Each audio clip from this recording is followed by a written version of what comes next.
I believe and I will staunchly defend Toy Story is the greatest film franchise of all time.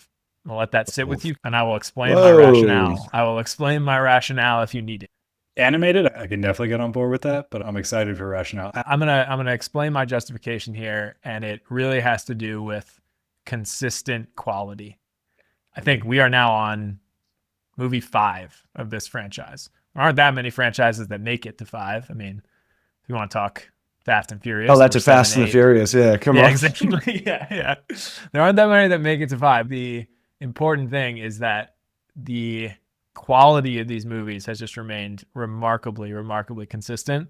So much so that I wanted to prove this with a measure of franchise quality. So I'm calling this the RTCQI, the Rotten Tomatoes Consistent Quality Index. And what this is doing is looking at the average Rotten Tomatoes score for a franchise, and then it's given it some bonus based on how many movies are in the franchise and how consistently you hold it. We could just look at averages. Toy Story across all 5 films with the latest Toy Story 5 Rotten Tomatoes.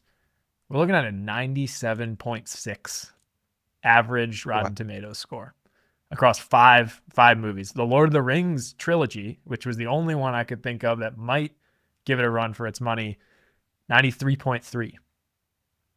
If you look at something like Harry Potter, we're like 84.8. Even Indiana Jones goes 80.6. And the reason for this is that a lot of them start strong, but all it takes is one dud, one dud in the franchise to really drag the whole thing down.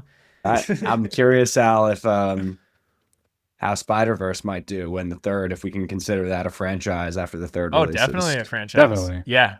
I think Spider-Verse would be a great entrant. But again, I'm like, it might deliver, but I think the first 3 Toy Stories were probably like 99 median. Yeah. I think there might have been 200. I mean, look, let's get into